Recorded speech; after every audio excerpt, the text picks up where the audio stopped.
하나님 말씀 사무엘상 12장 22절에서 마지막 절 25절까지입니다. 사무엘상 12장 22절에서 25절까지 말씀입니다. 구약 426페이지 사무엘상 12장 22절에서 25절까지 함께 읽겠습니다. 여호와께서는 너희를 자기 백성으로 삼으신 것을 기뻐하셨으므로 여호와께서는 그의 크신 이름을 위해서라도 자기 백성을 버리지 아니하실 것이요 나는 너희를 위하여 기도하기를 쉬는 죄를 여호와 앞에 결단코 범하지 아니하고 선하고 의로운 길을 너희에게 가르칠 것인즉 너희는 여호와께서 너희를 위하여 행하신 그 큰 일을 생각하여 오직 그를 경외하며 너희의 마음을 다하여 진실이 섬기라. 만일 너희가 여전히 악을 행하면 너희와 너희 왕이 다 멸망하리라. 아멘. 할렐루야. 반갑습니다. 사랑하는 여러분, 하나님께서 오늘 이 말씀을 통해서 우리에게 하나님의 마음을 알게 해주시고 말씀이 심겨지고 은혜로 거둬지는 역사가 있기를 주의 이름으로 축복합니다. 사무엘이 말씀을 전했을 때 이 백성들이 회개하게 되었습니다. 그때 오직 너희는 마음을 다하여 여호와를 섬기라. 마음을 두 마음으로 갈라지게 하지 말고 세상을 따르지 말고 허탄한 우상을 섬기지 말고 사람 왕을 하나님처럼 그렇게 의지하지 말고 또 자기 자신을 의지하지 말고 오직 여호와를 진실이 섬기라. 온전히 여호와만 섬기라. 이 말씀을 주는 겁니다. 하나님께서 우리에게 말씀을 주시고 명령을 주실 때에는 그것은 하나님의 은혜의 토대 위에 그 명령을 주시는 것입니다. 사람 왕이 명령을 내릴 때에는 거기에는 자비가 없어요. 군대를 오라 그러면 군대를 가야 되고 세금을 내라 그러면 세금을 내야 되고 그런데 하나님이 주시는 그 명령 자체에 그 속에 자기 백성들을 위한 은혜가 담겨져 있는 것입니다. 하나님께서 이 백성들을 얼마나 기뻐하셨는가.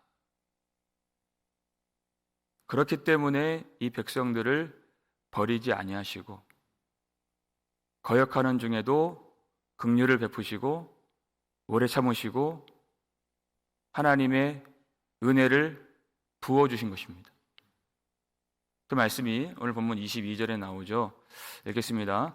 여호와께서는 너희를 자기 백성으로 삼으신 것을 기뻐하셨으므로 여호와께서는 그의 크신 이름을 위해서라도 자기 백성을 버리지 아니하실 것이요. 아멘. 글쎄, 이스라엘 백성들의 신앙과 역사를 우리가 짚어보면 어떻게 저렇게 하나님을 거역하고 범죄하는가. 광야에서 살아갈 때에도 아니 그 전에 하나님이 애굽에서 그들을 구출해 주실 때에도 그들은 금방 원망을 하고 다시 애굽으로 돌아가겠다고 말을 했던 광야에서 죽는 것보다 애굽으로 돌아가는 것이 낫다.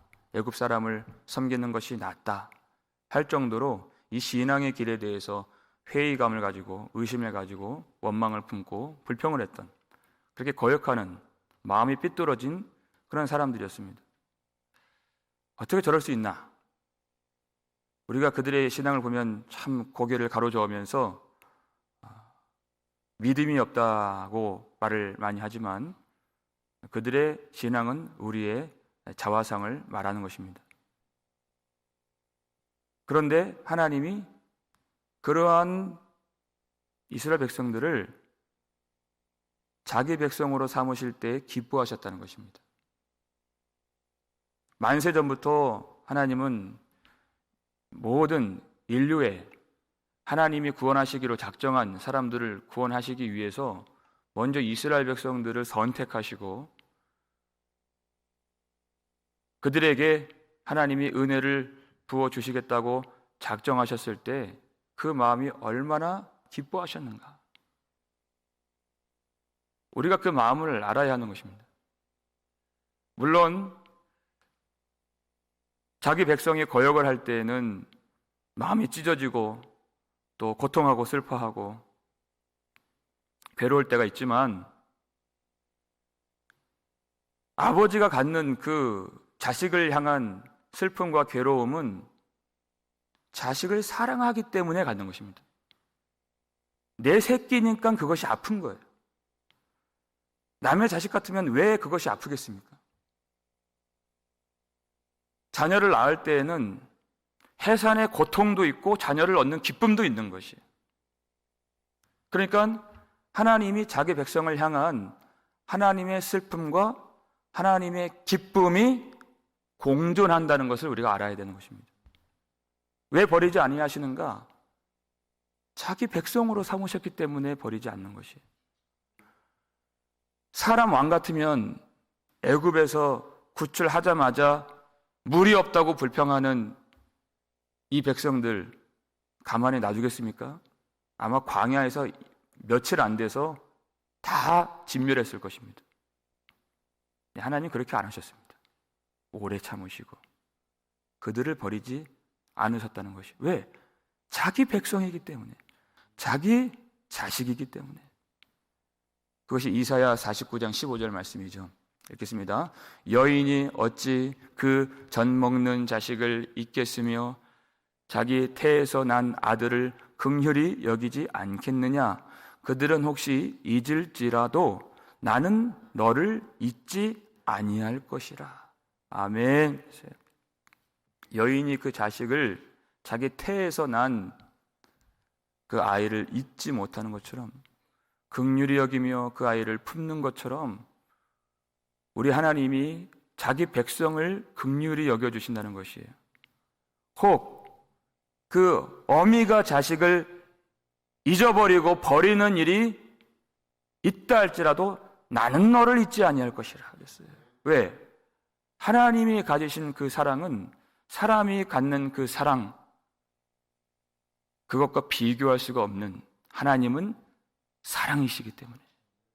그러니까 우리는 하나님을 섬긴다면서 하나님이 나를 버리셨구나, 절대 그렇게 생각해서는 안 됩니다. 내 상황을 보면서, 내 어려운 처지를 생각하면서 하나님이 나를 잊으셨구나, 하나님 나를 버리셨구나, 절대 그렇게 우리는 생각해서는 안 됩니다.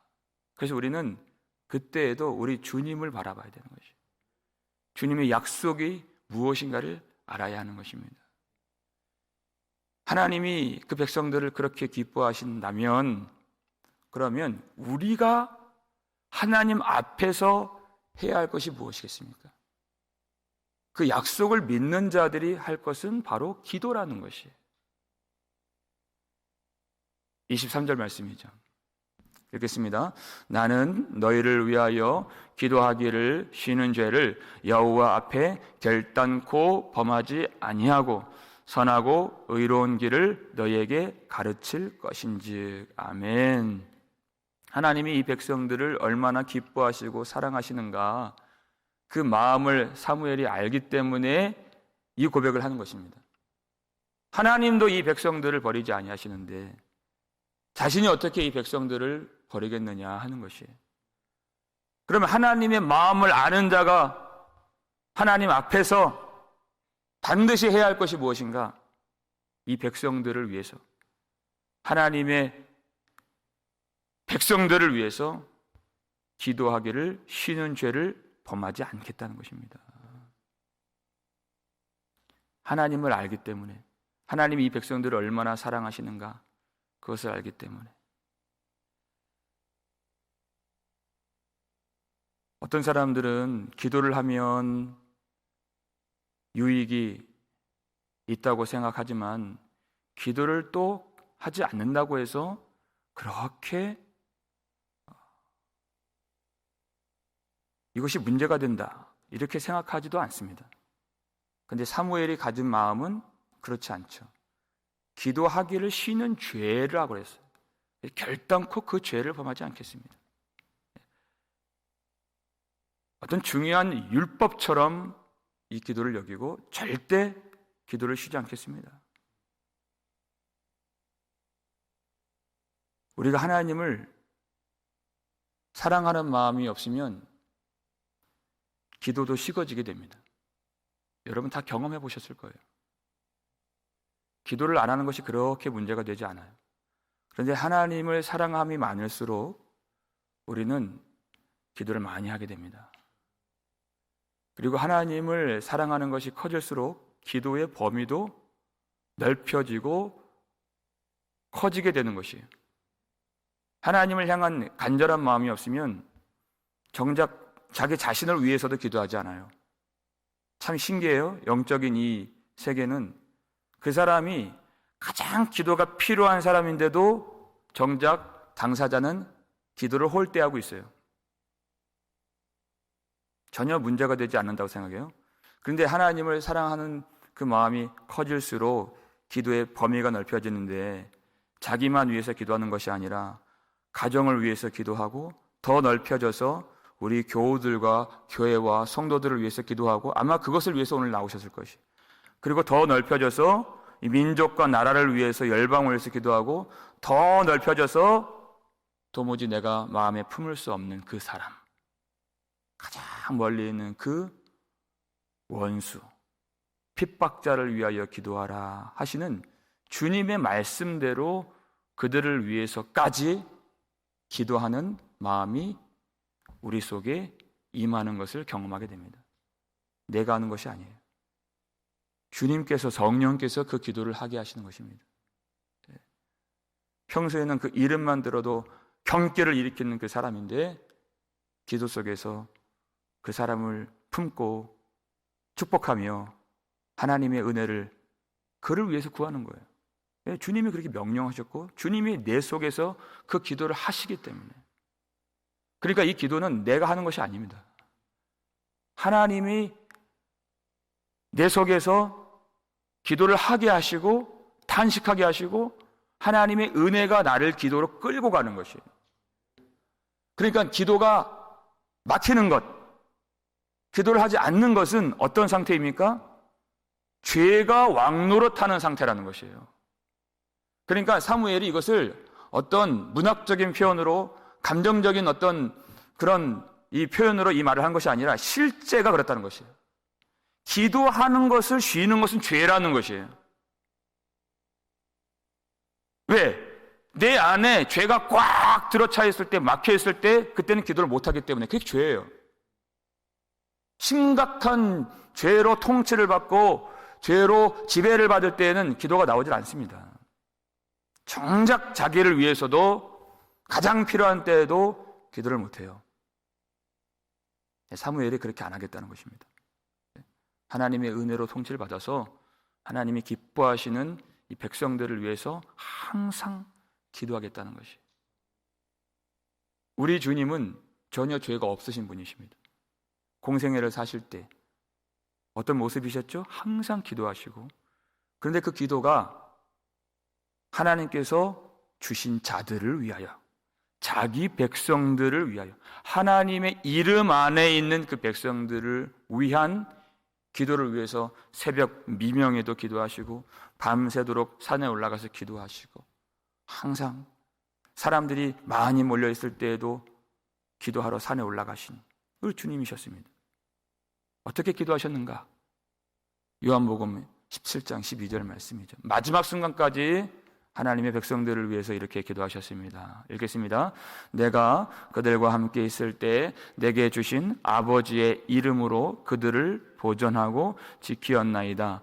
그 중에 하나도 멸망하지 않고 다만 멸망의 자식뿐이오니 이는 성경을 응하게 함이니이다. 아멘. 그랬어요. 주님께 속한 아버지의 이름 안에 있는 이 백성들을 보존하고 지켰나이다. 그랬어요. 그리고 그 일을 위해서 지금도 기도하시는 주님이십니다. 하나님이 주신 백성들 중에 하나라도 멸망하지 않고 잃어버린 바 되지 않도록 주님은 기도하시고 그 일이 성취될 수 있도록 예수님은 이 기도 끝에 체포당하시고 십자가에서 죽임을 당하신 것입니다. 그들을 보존하시고 지키시기 위해서. 그러니까 하나님의 사랑 안에 있었던 하나님의 모든 구원의 계획들이 예수님의 기도로 내려오고 그 기도는 예수님을 어디로 이끌었습니까?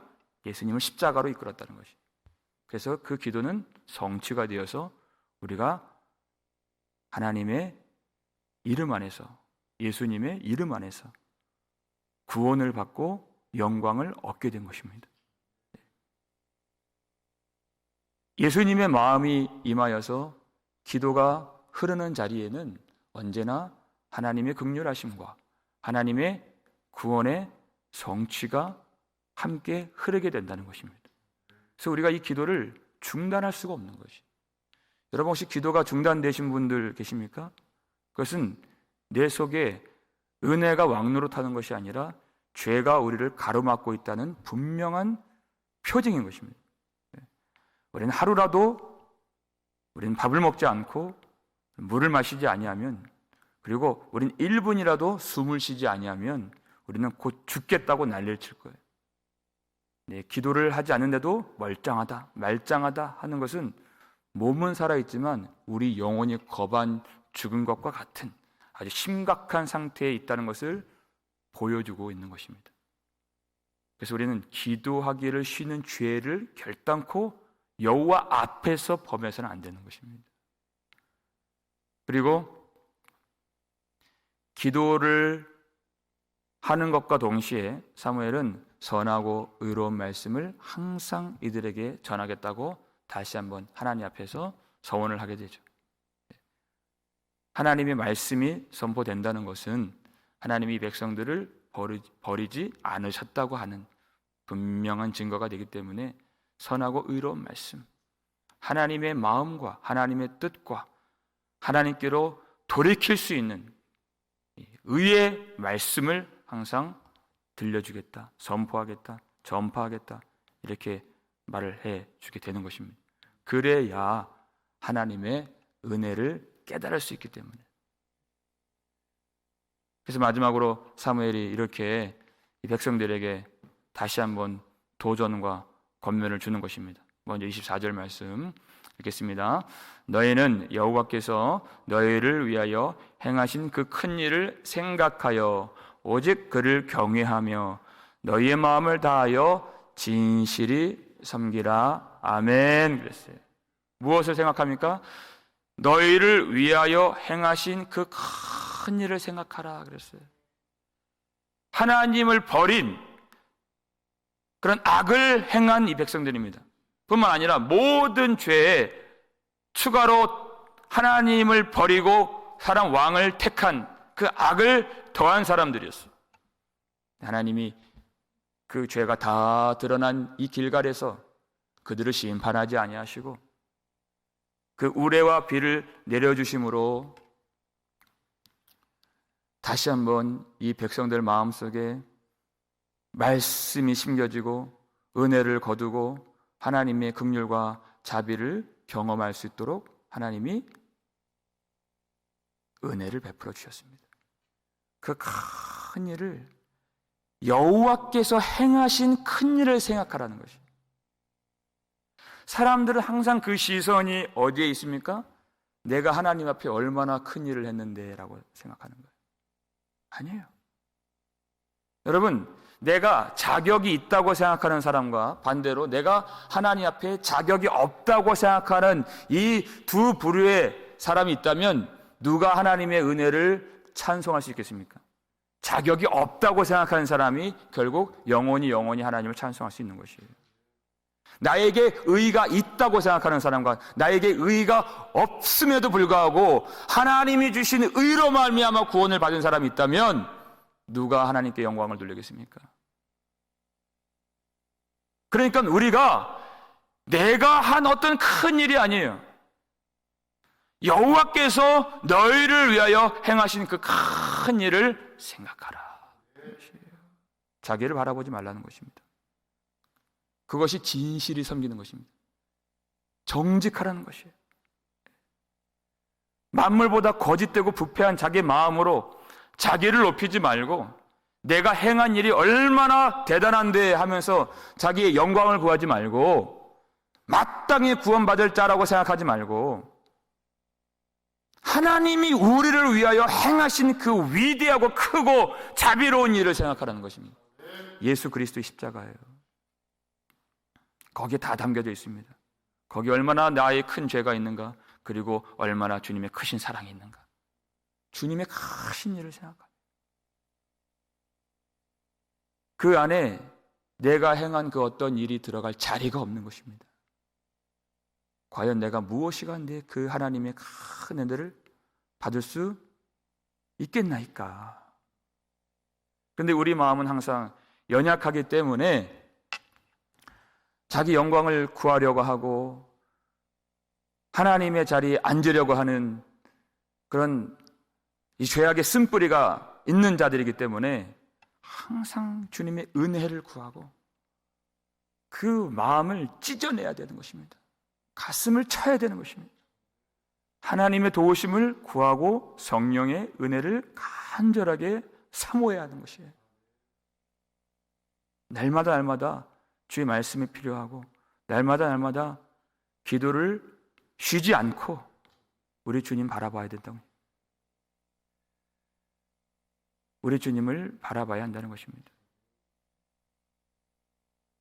마지막으로 사무엘이 이 길갈에서의 설교를 마치면서 이렇게 다시 한번 이 백성들에게 하나님이 어떤 분이신가 가르쳐 줍니다. 25절 말씀 읽겠습니다. 만일 너희가 여전히 악을 행하면 너희와 너희 왕이 다 멸망하리라 그랬어요. 자, 마지막 말씀이 다 멸망하리라입니다. 만일 너희가 여전히 악을 행하면 그랬어요. 여전히 악을 행한다는 것이 무엇입니까? 죄라고 하는 것은 언제나 죄가 우리를 주장하고 다스리려고 하는 강력한 힘을 가졌다는 것을 우리가 알아야 된다는 것이에요. 떨어지려고 하지 않는다는 것이에요. 죄라고 하는 그 습성이, 그 성분이 무엇인가? 우리에게 얽매이기 쉽고 한번 들어오면 좀처럼 나가려고 하지 않는, 여전히 이 말씀을 듣고 감동을 받고 또 한순간 뜨거운 가운데서 눈물을 흘리며 회개도 하지만 여전히 그 죄가 그 마음속에서 그 사람을 주장하고 떠나려고 하지 않기 때문에 여러분, 우리가 이 땅을 살아가면서 하나님 앞에서 몸부림치는 것밖에 없습니다. 우리가 이 땅 살아가면서 다른 목적으로 우리가 부름받지 않았습니다.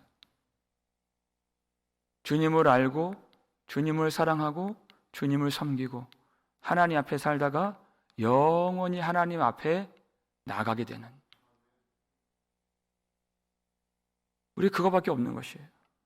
주님이 기회를 주신 이 날에, 주님이 우리에게 호흡을 주신 이 날에 우리가 무엇을 생각하고 무엇을 목적하고 무엇을 바라보면서 어떤 일로 우리가 이 한날을 살아야겠습니까? 오늘 이 날에도 자기가 오늘 죽을지 모르고 하루를 시작했지만 수십만 명이, 수백만 명이 오늘도 목숨을 잃습니다. 마지막 예배가 될 수 있는, 마지막 순간이 될 수 있는 이 날에 할 수 있는 것은 간절히 주님을 찾는 것입니다. 우리의 약함을 알고 죄가 얼마나 참혹하고 무서운 줄 알고 그 속에 죄가 들어가면 그것이 생명력이 있어서 자라게 돼요. 욕심이 잉태하여 죄를 낳고 죄가 장성한다 그랬어요. 죄가 장성하면 사망을 낳는 것입니다. 그런데 하나님의 백성들은 죄가 자라는 사람들이 아니라 은혜가 자라야 하는 사람들이에요. 은혜를 거둬야 하는, 은혜가 왕노릇하고 은혜의 주장이 되고 통치를 받고 죄가 다스리지 못하는 그런 삶을 살기 위하여서 첫 번째, 항상 말씀을 우리가 들어야 되는 것입니다. 항상 말씀, 선하고 의로운 말씀이 선포되면 그 자리에 하나님의 자비가 있고 그 명령 가운데 하나님이 은혜를 부어주시는 것입니다. 그리고 사무엘처럼 기도하기를 쉬는 죄를 범하지 않는 것입니다. 항상 깨어서 기도하는 것입니다. 우리의 상태와는 상관없이 몸이 아플 때도 있고 마음이 낙심될 때도 있고 피곤할 때도 있고 우리가 연약할 때가 있지만 상심할 때가 있지만 그때에도 기도하기를 쉬는 죄를 결단코 여호와 앞에 범하지 않는 저와 여러분 되시길 바랍니다. 마지막으로 우리 주님 생각하는 것입니다. 우리 대제사장 되시고 믿음의 주요 우리를 온전하게 하시는 이인 예수를 바라보자. 내가 한 큰 일을 생각하는 것이 아니라 주님이 행하신 위대한 일을 바라보면서 오늘도 우리에게 말씀으로 은혜를 심어주시고 거두게 하시는 우리 하나님을 진실하게 섬기며 오늘 회개의 기회를 얻을 수 있는 저와 여러분 되시기를 주의 이름으로 축원합니다. 아버지 하나님 감사를 드립니다. 하나님 연약하고 나약하지만 오늘도 우리를 불러주셔서 하나님이 행하신 위대한 일을 생각하게 하시고 십자가 앞에 우리를 세워주시고 보혈의 능력을 입게 해주심을 감사드립니다. 하나님 내 힘과 내 능력으로 얻을 수 있는 구원이 아니요 오직 하나님의 이름 안에 있기에 하나님의 이름과 우리의 생명을 동일하게 여겨주셨기에 하나님의 평판과 영광과 하나님의 존재보다 우리를 사랑하심으로 예수 그리스도 그 아들을 십자가로 내어주신 것을 우리가 믿기에 우리가 오늘도 담대히 하나님 앞에 나아갈 수 있사오니 아버지 모든 그 죄와 허물을 덮어주시고 용서해 주신 하나님 앞에 그 은혜의 힘을 구하며 성령을 구하며 하나님께 온전하게 그리고 진실하게 예배하며 주님을 섬길 수 있는 거룩한 주의 백성 될 수 있도록 도와주시옵소서. 아버지 하나님 우리에게 말씀을 들려주실 때 그 말씀 안에 하나님의 은혜가 있음을 믿습니다. 하나님이 우리를 버리지 아니하시는 그 자비가 있음을 믿습니다. 또 기도할 때에도 하나님의 긍휼과 자비가 그 기도를 통하여서 흘러 내려오는 것을 믿습니다. 우리를 도와주시고 기도의 연약함을 도와주시고 오늘도 회개케 해주시고 몸부림을 치며 하나님 앞에 죄가 자라는 인생 되지 않고 은혜가 자라고 그리스도의 장성한 분량에 이르기까지 하나님의 돌보심을 받을 수 있도록 도와주시옵소서. 우리 구주 예수 그리스도께서 십자가에서 어떤 일을 행하셨는가, 어떻게 하나님의 약속을 다 이루셨는가를 우리가 바라보면서 그 큰 일을 생각하면서 자기를 높이지 아니하고 오직 주님을 바라보며 오늘도 넉넉히 모든 일 가운데 승리할 수 있도록 도와주시옵소서. 우리의 상황과 형편과 그 어려운 일 때문에 넘어지지 않도록 도와주시고 끝까지 예수님 주목할 수 있도록 도와주시고 몸이 아픈 자들이 있습니다. 오늘 수술을 받는 성도가 있습니다. 주님 불쌍히 여겨주시고 함께 해주시고 주님이 집도해 주시고 하나님의 은혜 가운데에서 여호와의 손으로 모든 일들이 온전하게 다 성취되고 회복되고 은혜를 거둘 수 있는 복된 삶이 될 수 있도록 도와주시옵소서. 감사를 드렸고 우리를 구속해 주신 예수 그리스도의 이름으로 축복하며 기도 올리옵나이다. 아멘.